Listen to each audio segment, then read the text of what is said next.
Hi everyone, Nemo here. Welcome back to my channel, and as always, if you're new here, be sure to subscribe and stick around. Today, we're going to be looking at an article from LDS Living that's been doing the rounds on Facebook. It's 10 reasons you should be Mormon. Now, I thought I wanted to do this live because what would be really interesting is if at the end, once I've looked through this, we have a discussion about the article. We have a chat about what we've just read. I'm really excited for this new style of format because I really enjoy engaging with all of you online.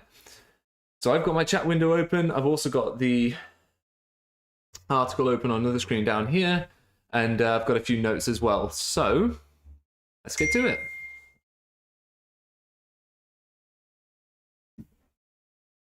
It's going to take me a second to load this up on my screen. 1 second. Right. That's all up there. You can see that. And let me just... Excellent. Right. Okay. So, 10 Reasons You Should Be Mormon by Stephanie Ruby Faldmo. This article is 5 years old. Disclaimer, this post is meant to only share what I believe, and I invite you to learn more. Please do not take offense. Now, I'm not going to take offense, but the use of the word Mormon does offend Jesus, according to Russ M. Nelson, so there is that going on. Now,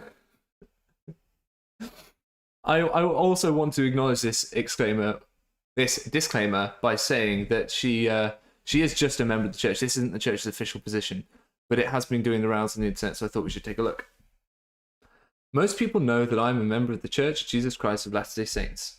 Since that's a mouthful, we are also nicknamed Mormons. That's only because we read the Book of Mormon alongside the Bible. It's another record of Jesus Christ, only it takes place in ancient America. It is an awesome book that has changed my life.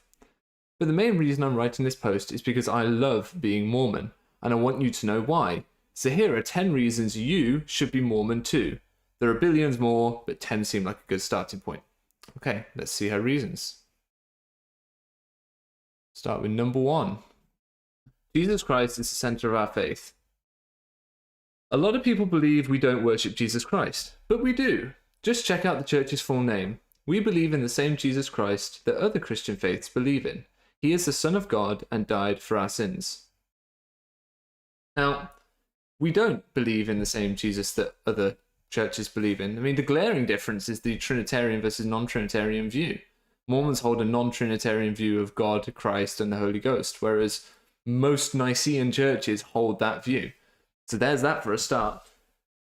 And then we have, I don't know if any of you have been missionaries and had the argument with a born-again Christian over the idea of grace, but that should go some way as serving as a microcosm for just the number of differences we have with other folks. Now, if we go to point number 2, God still speaks to the world through a prophet. Remember in the Bible when God called prophets? Well, guess what? He still does. There is a living prophet today named Thomas S. Monson, and there are also 12 apostles. Joseph Smith was the first modern-day prophet who was called by God to restore the Church of Jesus Christ to the earth. The only way you can know there's a prophet is through listening to what he says and praying to know for yourself. Now, praying to know for yourself is actually one of my least favorite kind of Mormonisms, one of the things that Mormons say a lot, because it's quite loaded. It sounds kind of non-biased. Oh yeah, just know for yourself, it'll be fine. But in reality, it's praying with the idea of having a confirmatory response. It's not about, oh, well, God's going to tell you it might be wrong and that's okay too. It's never framed that way. Number 3. The Book of Mormon is more evidence of Christ. In a world of people with little to no faith in Jesus Christ, well, I mean, that's not fair, is it? There's plenty of other Christian denominations out there. There's like millions upon millions of Catholics. They have faith in Jesus Christ. Although there are many who do believe. Okay, it's a contradiction there. It's such a blessing to have another testament of Jesus Christ in book form, just like the Bible. The Book of Mormon is the second witness that shows Jesus is the Christ, and both can be read side by side to learn more about who he is and how we can be like him. It rocks. Plus, it's easy to understand because it hasn't been translated a million different ways and times, only once. Right, okay. Well, it includes verses verbatim from the King James Version of the Bible. So it reads the same as the King James Version of the Bible. It's no easier to understand in that respect. Also, it even contains exact phrases used by the translators of the King James Version of the Bible to make sense of some of the older stuff. It's in King James English. It's no way easier to understand than the Bible. In some ways, it's actually harder to understand because within it contains verses that say that Christ and God are different, but then it also contains verses that say they are the same. And that forces us to have this same in purpose kind of view, but different in physicality.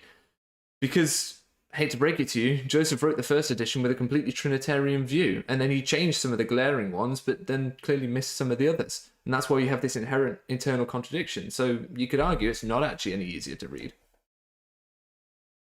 Well, we're about to get on to the next best reason. We have no paid clergy. Right, okay.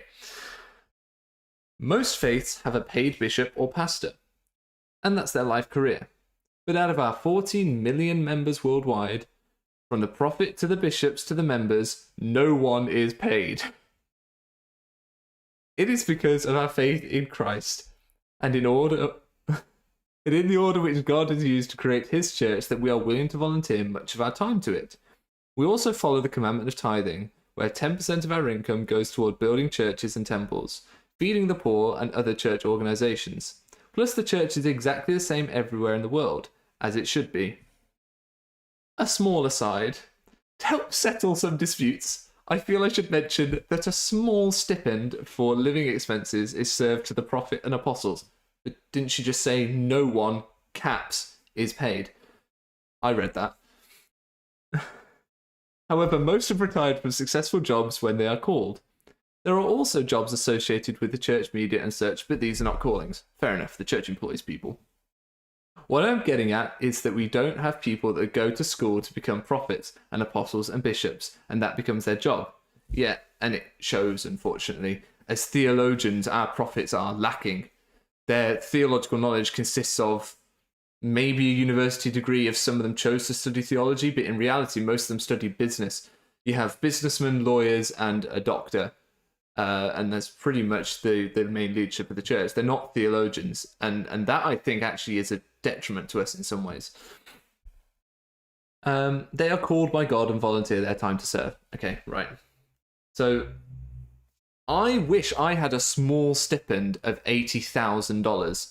That was figure the correct of the year 2000. It's likely gone up with inflation since then. But, you know, if that's a small stipend, where can I get one? Sign me up. They have their transport paid for them. They have their food, accommodation, all that sort of stuff is sorted for them. I mean, why are we acting like that makes us better than other churches? Why are we acting like that makes us better because we don't pay our top leadership? It's fine. I mean, pragmatically, I'm okay with it. And so why don't we just own up to it and let it happen? Oh, dear. Right. We have the biggest missionary program ever. Well, yeah. She says there are currently about 74,900 missionaries throughout the world in 405 missions. None are paid. This is true. They don't get to choose their destination. The prophets and apostles do that. They go for 18 months to 2 years, and they start as early as 18 years of age. We even have to save our own money to serve. Why do we do it? Because we know that this is the true Church of Jesus Christ, and that it will bring more happiness and peace to your life than you can ever know otherwise. That's why I did it. Sure, that might be why the author did it, but it's not the reason everyone does it. Some people do it because their parents promised to buy them a car. These are all anecdotal. Some people do it through peer pressure, and some people do it through pressure of families, and some people do it because they don't know what else to do with their lives at that point. It's not everyone that goes on a mission is firmly convinced that Jesus Christ is their savior and all these sorts of things. You have a variety of backgrounds of people going on a mission. And yes, we have a large missionary force, and they do pay for themselves, and that's quite absurd when you consider that the cost has just gone up despite the COVID pandemic. It's gone from $400 a month to $500 a month. The church has increased the load on those families at this time. It was a planned change, but it's gone ahead anyway. Point number 6, we know death does not separate families. God put us on this earth in families so we can learn and grow together. We all have a need for a family unit where we can learn how to avoid the evils of this world and become strong. Satan is constantly attacking the family today because it is the most important thing in our lives. But would God put us here in families just to break them apart at death? Of course not. That's why when we're married, it is not till death, but for time and eternity. This is done in the 141 temples around the world where families are being united every day. As Dale G. Rendon put it in his conference talk, some of our circumstances are infuriatingly unfair. For some people, that is the family that they're born into. Some people are born into abusive homes. These are members of the church, but somehow this happens. So the idea for that person that they're going to be with their family forever, I'm not sure that's such a great idea. Yes, this may be an attractive reason to join the church if you come from an idyllic family situation. But considering this person is later going to go on to make an argument about how, not all our lives are perfect and we're not all the same, we have to take into account that, some people may not want this. It's a perfectly fine reason, I suppose, but not everyone wants to be with their families forever. And then there is the point that the church doesn't want all families to be together forever. Heterosexual families are fine, but homosexual families, not so much. Right. Point number 7 does come on to that. We have temples.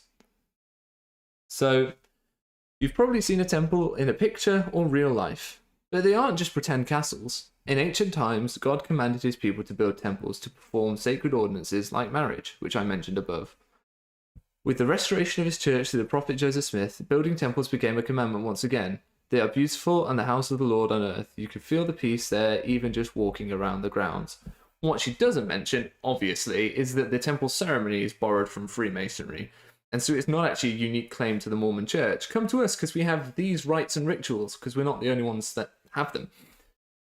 And when you consider how much temples cost, and you consider how little charity work the church has done comparatively, I'm not sure it's something to be so proud of. I'm not sure if you claim to be a Christian church, you can look at the temples and go, yes, it's great that we spent millions on these churches, these temples rather, but we haven't fed the poor and needy in the way that we maybe ought to have done or could have done if we'd made our temples a bit less opulent, if we made them a little bit less, gold encrusted. And then we go to number 8, which is linked because we have authority from God. Now, no one can just stand up and decide they have authority from God to start a church, apparently. That's what people thought in the days after the death of Christ and his apostles. Many churches were formed, and people had this idea that they could start a church however they wanted. Many had good intentions, but that authority that was given by God to baptize, preach the gospel, and hold all the keys to run his church on earth was brought back and restored through a prophet, just as it was in the past. Now, the Pope would make the same claim, right?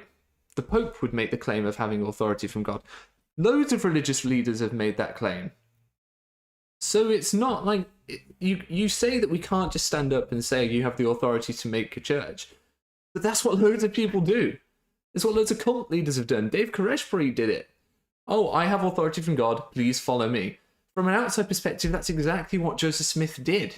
So it's not a convincing argument to say that, oh, well, you can't just do that and we are the ones that happen to be correct in saying that God's given us the authority. Because everyone else is saying that too.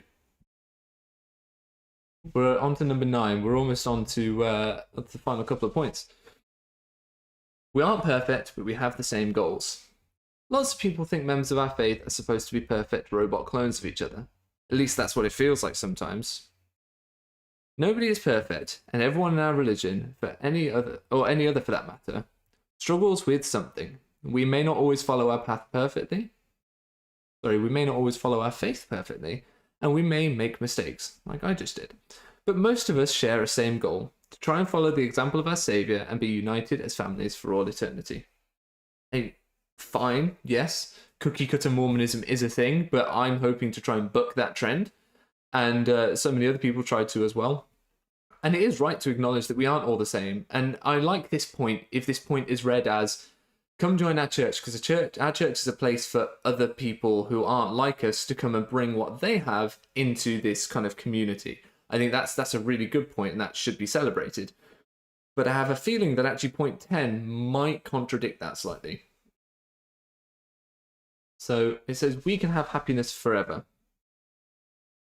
I'm in no way going to say that being a Mormon means you'll have no trials. False. But many of us can handle our hard times and our struggles much easier with the knowledge we do have. Right, so they're saying that the knowledge that the church brings into their lives, or what they learn through the church, means that they, have happiness. That's fine. And it makes it easier to deal with their trials.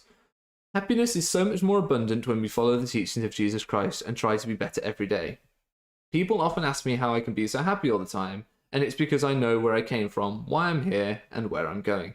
Now, the flip side to the previous point I made about cookie cutter Mormonism, and kind of the opposite side to this, is if you're a certain type of person, this is true. You can be really happy in the church. If you're the wrong kind of person, not so much. So for me, the church works great for me. I'm a straight, white, middle-class male who speaks English. But if you have a lesbian black woman in poverty, in Africa, say, being a member of the church may actually be one of the biggest trials in her life. She's giving away 10% of her income when she doesn't have much. Up until 1978, her and her husband would have been able to be sealed in the temple, and there is still racism contained within the church's scripture that this person would probably have to deal with and confront when they're reading 2nd Nephi. I say her and her husband. I've just said that she's gay, so actually there is no husband in the picture. She's still not going to be able to get sealed.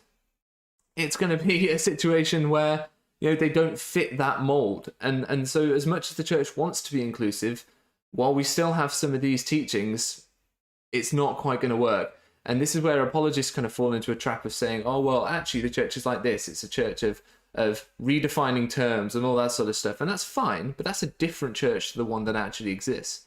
The one that actually exists is still divisive. And so not everyone gets to have happiness forever. At least certainly not right now. So this ends by asking the question. It says, so ready to be Mormon? Well, maybe not yet. You can know for yourself if all the things I've said are true by learning and praying. Okay. Request a free copy of the Book of Mormon by clicking here, or find it online here. Or even better, invite the missionaries to come share with you by clicking here. If those are too intimidating, just try chatting with the missionaries online here. You won't regret it. What have you got to lose? Well, I mean, apart from 10% of your income, a fair bit to lose, I would assume, if you're in the wrong kind of life situation. There could be a lot more judgment in your life, a lot more difficulty in your life by joining the church if you don't fit into that mold. Right, so I've seen the chat has been quite busy, which is excellent. Thank you all for joining. We're at 69 viewers at the moment. I won't snigger too much at that. I'm just going to have a quick look at some of the bits of the chat. Actually, this is looking quite good.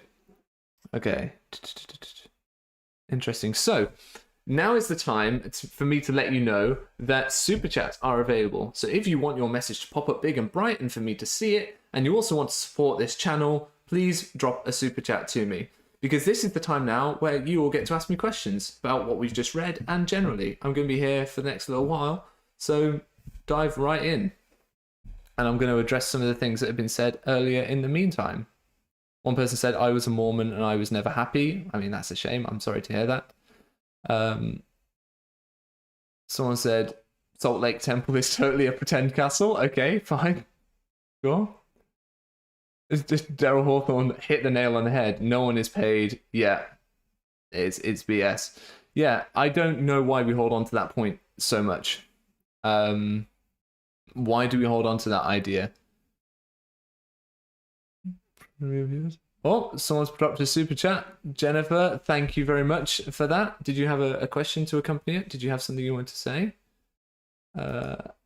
6 at the top of my feed. Can I have a look? Is it? I don't know. Oh, I got this wrong. Oh. Well, Jennifer, if there is a message, I can't quite see it, but if it's just a straight up donation, thank you very much. Awesome. Someone said, my time as being the best Mormon as I could really affected me. I felt I was always a failure. Yeah, that's true. That's very true that we do get this kind of failure complex. We set up these cycles of failure and then repeated trying to become better. That can be problematic for us. Let's see what else we've got in the comments. Jesus Christ is not exclusively for Mormons. Very good point. There's so many Christian faiths out there. so many Christian faiths that make a claim to kind of authority from God, but also that don't make those claims and just follow Christ. And I feel like someone said something online the other day that we worship Christ more than we follow him. And maybe that's a good point. Maybe we ought to just follow his example more. Perhaps that would be a solution to things for us. Someone said Catholic cathedrals seem very similar to Mormon temples to me. Yeah, the opulence is, well, I'm not sure the opulence is quite of a similar degree, but you know, I wouldn't necessarily disagree that they're of a similar kind of ilk. So it takes a matter of minutes online to see salaries of 250k are the norm in top echelons plus generous expenses. Oh, wow. Okay. If you could drop a link to that in the comments, I'd be really interested to see some of the data on that. True point. Anyone can access a Catholic cathedral. They are, in that sense, a public service. I love both Catholic and Anglican cathedrals. I do love visiting old cathedrals. Being a Brit, living here in Britain, I'm kind of spoilt for choice as I get to look around cathedrals.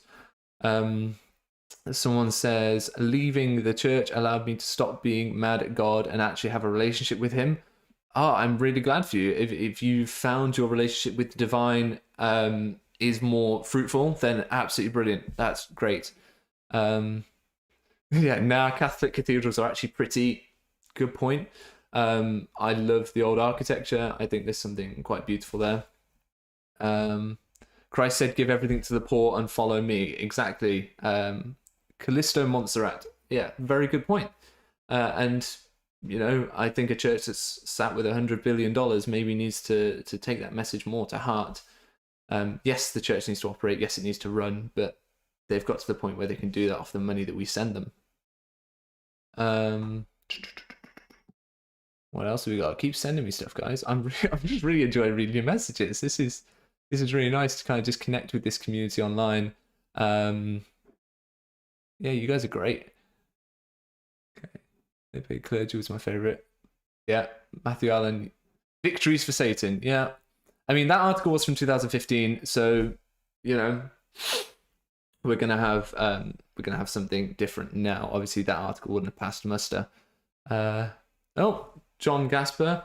Heard about you from Mormonism Live, and I'm so glad I did. Thank you for your contributions to the community. Well, thank you very much for your contributions to the channel, and thanks for the kind words. I really appreciate that you dropped me a line there.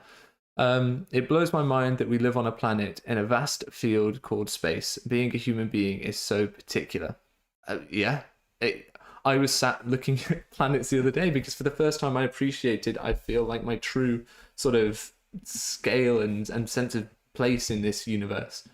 If any of you haven't seen the picture called, I believe it's the small blue dot. It was a picture taken by some of the probes as they left kind of the solar system, and it shows Earth as like smaller than a pixel. And everything we do, everything that goes on in our lives takes place on that one tiny little dot. What else is being said? I'm tied between staying and leaving the LDS Church for a variety of reasons. What could you suggest, if anything? All I could suggest is that you do what brings value into your life. I think that's become kind of my mantra now. When something brings value into my life, it works for me. It depends what's tying you to the LDS Church. If the very particular set of rituals and very particular set of ordinances are tying you to the church, then you're not going to find those anywhere else. If a relationship with deity is tying you to the church, I would suggest that's not exclusive and you could possibly find that elsewhere. That would be kind of my thoughts on that, is that we don't have, as someone else has said, a claim to Jesus. We claim to act in his name and under his authority, but we don't have a claim to the man himself. Anyone can open up the Bible and look at what he taught and apply that. And there's so many religions that have tried to do so in the best way that they know how. So that would be my advice. I hope that answered your question, but if you have another question, feel free to drop it. What else we got? What is good about the church is not unique, and what's unique about the church is not good. Yeah, that's been said a lot. I think it's a fairly fair argument. A lot of the unique stuff about the LDS Church isn't particularly good, both for its members and kind of the rest of the world. You know, the fact that the church is still so homophobic, I don't think is good for anyone around, particularly with its legislative kind of weight that it holds out in Utah. Yeah, no one has a Jesus monopoly. It's true. What happened to the rich man who built barns to hold the excess grain so he didn't have to give it away? Yeah, I feel like that's a bit like what's going on with the 100 billion, right? It's just it's the man hiding it in the barn and going, yeah, well, we might need it, all right, we might. But there are people who need it right now, and the world is struggling right now. I think particularly because of COVID, and the church themselves admitted that 2008 was a rainy day, and the financial impacts of COVID have been similar. So, I mean, correct me if I'm wrong, but I believe they've been fairly similar. The housing market didn't crash overnight, but people have become unemployed. Unemployment is rising, at least here in the UK.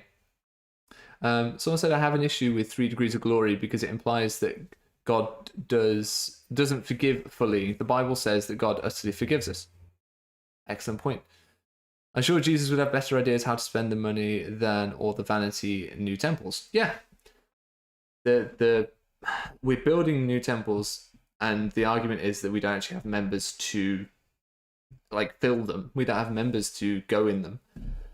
So what are they for other than for the illusion of growth? And I was actually discussing this with someone that in Doctrine and Covenants, when it warns of unrighteous dominion, it actually warns of vain ambitions. And I wonder whether this temple building and the hoarding of money is vain ambition by the leaders of the church. That they are in vain trying to build houses to God that aren't actually doing God's work.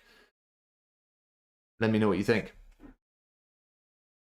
What is the latest estimate of the Enzyme Peak Fund, says Julian? I don't know, because they made 6 billion last year. It's got to be around 150 or so, because it was 2019. If anyone has any updates, let me know.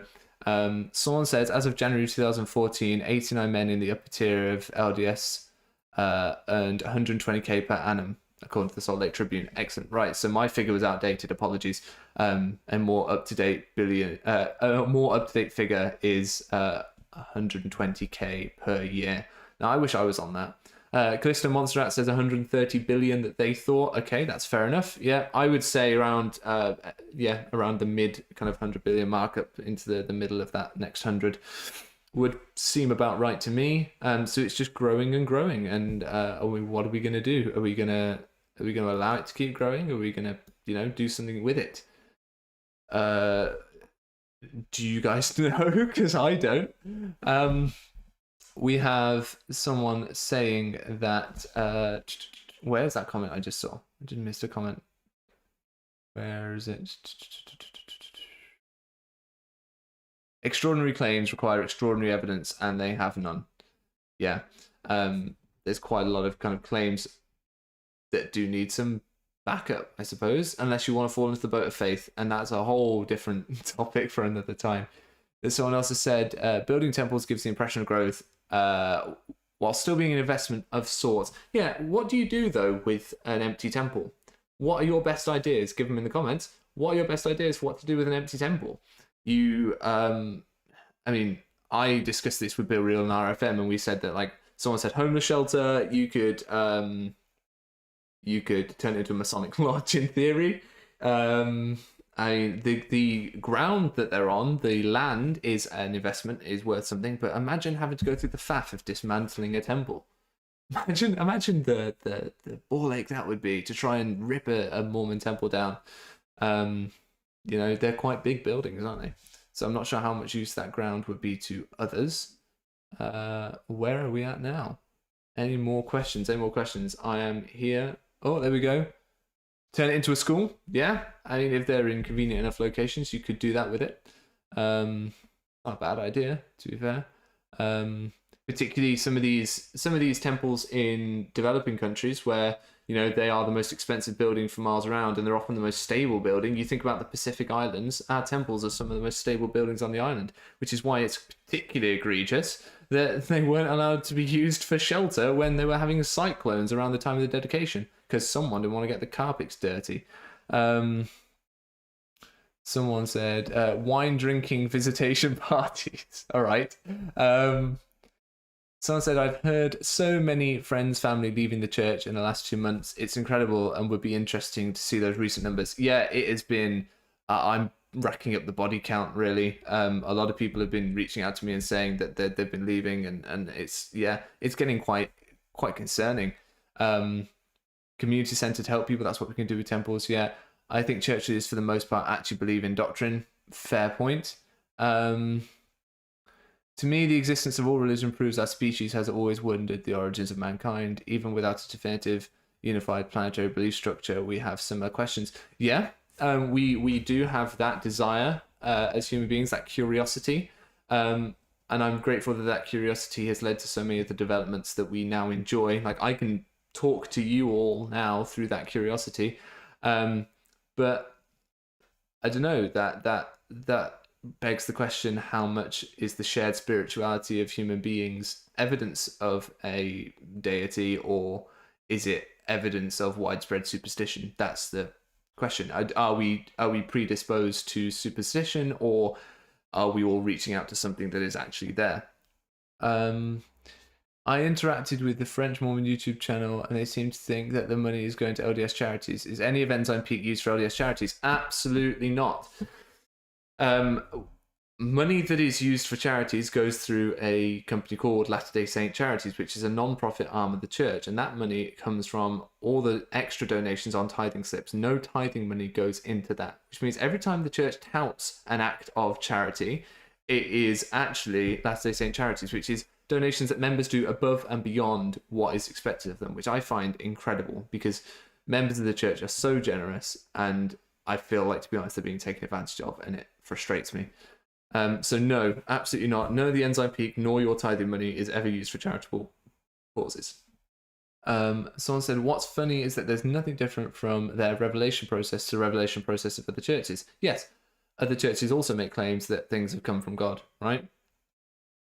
It's not unique, it's not particularly special, and there's no particular evidence that we are correct versus other churches, which is why I think you have to kind of just weigh up, as I was saying to someone earlier, weigh up the benefit that these things bring to you, and then move forward with them as such. Someone else is saying, so claiming that church is the only true church has actually no basis. Yeah, essentially. You can make that claim all you like, but so will other churches. As Islam is a really good example of being God's one true faith, right? That's their claim. So it's us versus them, and if numbers and growth are something to go by, then there's far more of them than there are of us. Choose this day whom you will serve. Yeah.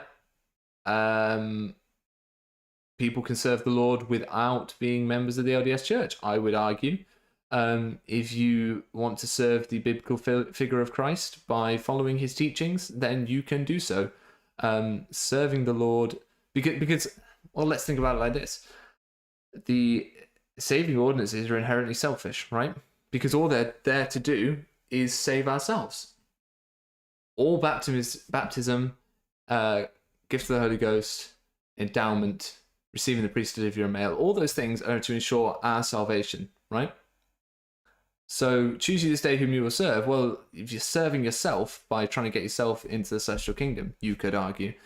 And so if you want to serve Christ, there's no need to try and save yourself. You could just go around trying to help others. I feel like it's evidence that we don't have a clue, and that's cool. Yeah, it's absolutely fine to not know what you're doing. I've come to terms with that. I find it quite liberating to be like, you know what, I don't know. And it's great. That's why I love interacting with you all. And please keep the interactions coming. Because I learn just how little I know. And I learn a lot from you. Awesome stream, by the way. Thank you. You're very welcome. Someone says, I can't see why there isn't a case to get our money back. You could argue there is. Unfortunately, the American legal system argues differently so far, because the problem is that we end up in the realm of dealing with religious claims, and truth claims of religions are beyond the scope of legal systems, because legal systems can't declare religious beliefs valid or invalid. And that's the argument the church uses basically to push lawsuits away. The argument that's currently being made by Brother Huntsman, I believe, Mr. Huntsman, Tyler Huntsman, a chap in the States who is suing the church to get his tithing money back, His argument is that it doesn't matter whether the church's truth claims are true or not. It matters that they withheld information in order to get tithing from us, which is fraud. And I would argue he's got a strong case, but I'm not a lawyer. I believe RFM has done some looking into that case, and you should all go check that out. We've got someone saying that listening at 1.5 times speed to catch up. Yeah, don't worry about it, my friend.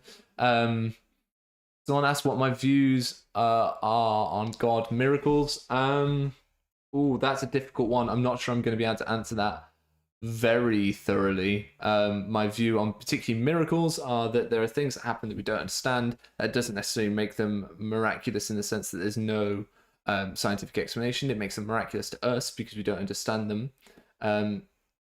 And that can apply for a lot of things. Like there were things, lightning, for example, was miraculous to those who did not understand static electricity and and just the way electrons work, right? But now it's perfectly explainable. I feel like miracles generally work in that way, and it's interesting that the sort of miracles that God performs have ceased with the invention of the camera. I know that's a little bit sarcastic there, but there is no way to now record God's visitations and such, which is a shame, really.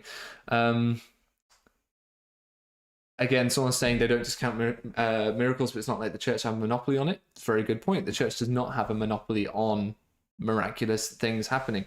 The church has only been around for not even 200 years yet. It's 190 or 191 years. So we've still got a little way to go until we get to the point where we're 200 years old. And so everything's happened kind of within written and recorded history, and miracles have taken place long before that are claimed as miracles. Did Jesus ever teach about temple endowment in any form? Not that I'm aware of. Correct me if I'm wrong. I don't believe he did.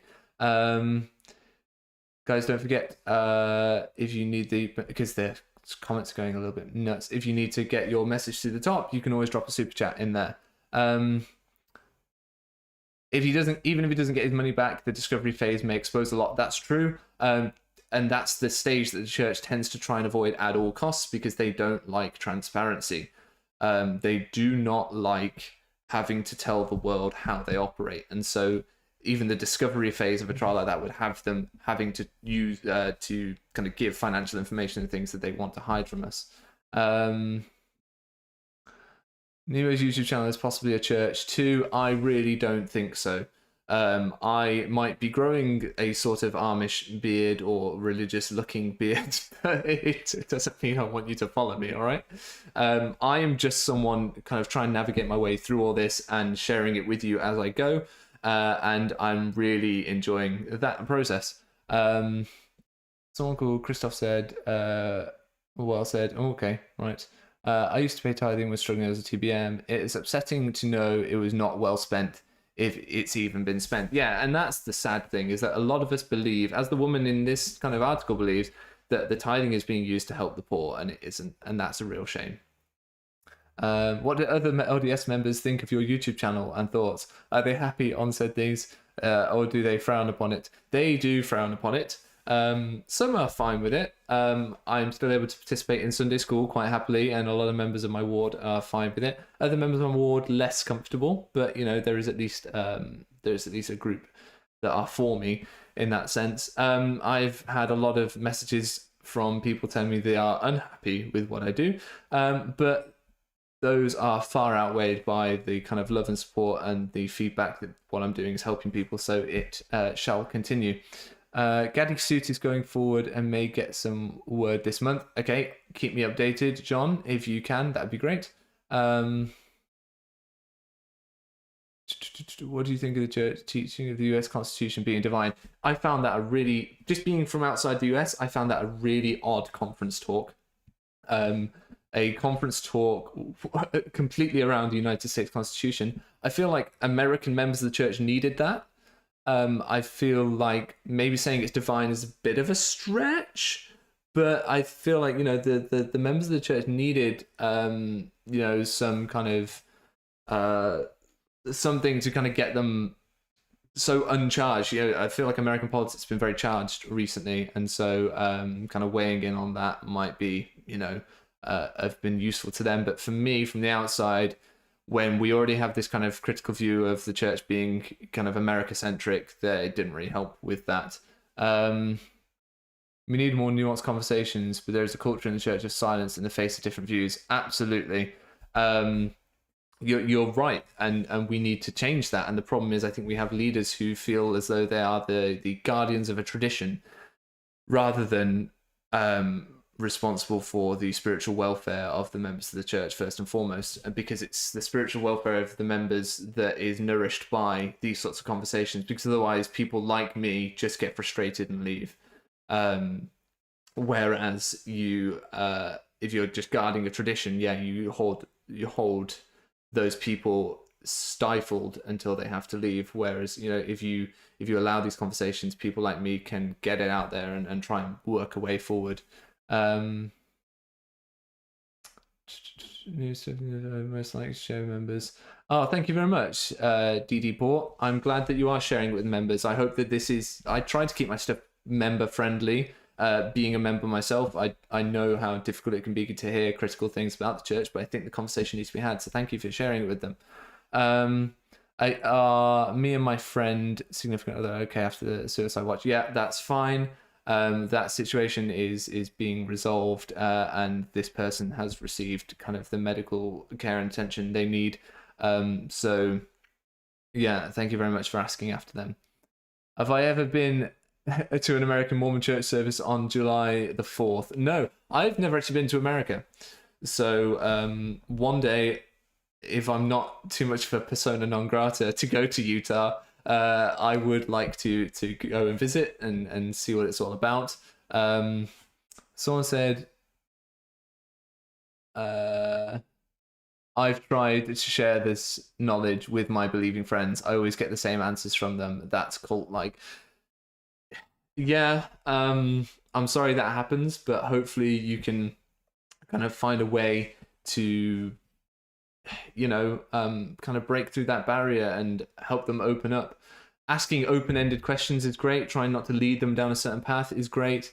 Asking them questions that aren't necessarily related to the church, but thought exercises around other things that you can then link into the church is a great way to talk to people about this sort of stuff. Someone said, July 4th services are offensive. All they talk about is how great America is. Yeah, I mean, we don't have a day like that here in Britain, I think, because every day we realize how wonderful Britain is. But, we obviously like to appreciate our country in a more kind of discreet way. We don't tend to have anything like the 4th of July. We do have a day where we celebrate the fact that the House of Parliament weren't blown up. November the 5th, and we do our kind of fireworks and bonfires then. What else is being said? Do you plan to remain a member in order to change the church from within, or because you believe that there are truths contained in it, or other? I have to answer other to that, really. It's a pragmatic choice in many ways. The church exists, and so long as it exists and people I care about are in it, it needs to become a better place than it currently is. So I remain in it for that reason, but there are also my other kind of personal reasons that I remain a member of the church. Someone told me to beware of pride. I am wary of it. I don't feel like I'm particularly proud. I'm wrong about many things. Someone said, it's sad that every time I bring these issues up, they claim they do not like the way it feels, so it's obvious from the devil, which confirms that it's anti-Mormon material. Yeah, so this idea of our feelings dictating what is true or what is not true is very common in Mormonism. It's something you will come up against a lot as you kind of have these discussions with people.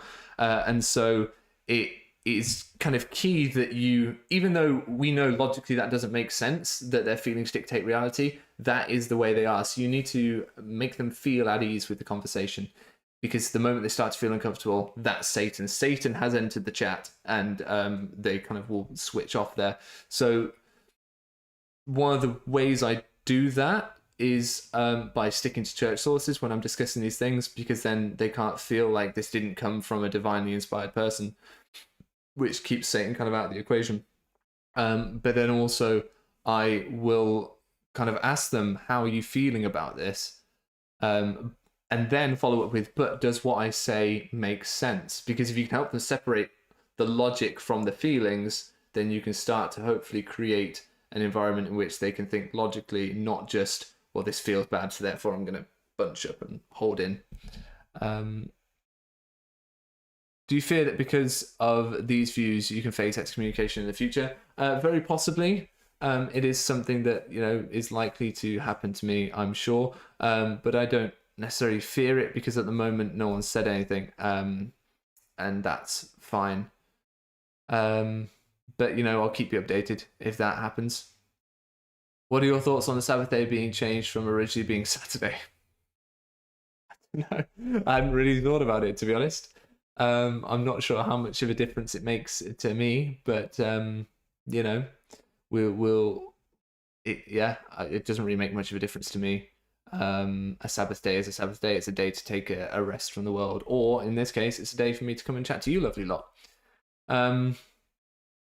Do you think in the future the church will alter its stance on LGBTQ plus and call the doctrine policy and change it? Well, if they're going to change it, that's what they'll do. They'll say, God told us, and prophets have never been wrong. God told us that this is what we are to do. And I mean, I find that problematic because, you know, again, how can you throw all these prophets that have taught very strictly anti-LGBTQ doctrine? How can you then kind of throw them under the bus and go, no, they weren't right, and those are theories, like they did with blacks in the priesthood, but at the same time say the prophets don't get anything wrong? Someone said, what are your thoughts about free speech, social media, and the church trying to control it? I think it's natural for the church to want to try and control these things because in the 70s, when we had sort of correlation church, the church was able to do that. They were able to control the information. They were able to brand people like Gerald and Sandra Tanner as apostates and as people that were anti-Mormon, and they're able to do that sort of thing. Now, with the advent of the internet, the church has to try and control the narrative because it can't control the information. I think that's where there's a difference. I'm going to wrap this up in the next kind of 5 minutes or so. So if you have any questions, make sure to get them in there, get them popping up at me, and I'll try and get through as many more as I can, but I will end in a couple more minutes if that's all right with you all. So someone said, how do you feel about Russell M. Nelson unrestoring the church? High priest group with elders, shorter church, shorter conference, temple services, no more home teaching, visitor teaching, etc. Yeah, if you found those things to be part of the restored church, then that's fine. But I think that when we consider that church used to be spread out across the week, I think changes to church format don't necessarily unrestore it. I think the way in which he's unrestored it more was when he made that almost that mission statement saying, you think the church's been restored? You ain't seen nothing yet. Those aren't the actual words, but he said something to that effect. When you have tons of prophets before him saying, well, the church is restored, the fullness of the gospel is restored, we've restored, and then you get Russell M. Nelson going, please, right? Those don't add up. And so in that sense, yes, he has unrestored the church because he's saying, well, no, job isn't done yet. But then what has he actually done during his tenure? He's just made those administrative sorts of changes. He hasn't moved theologically the church forward in any meaningful way. How much longer his tenure has, I don't know. But that's kind of my views on that.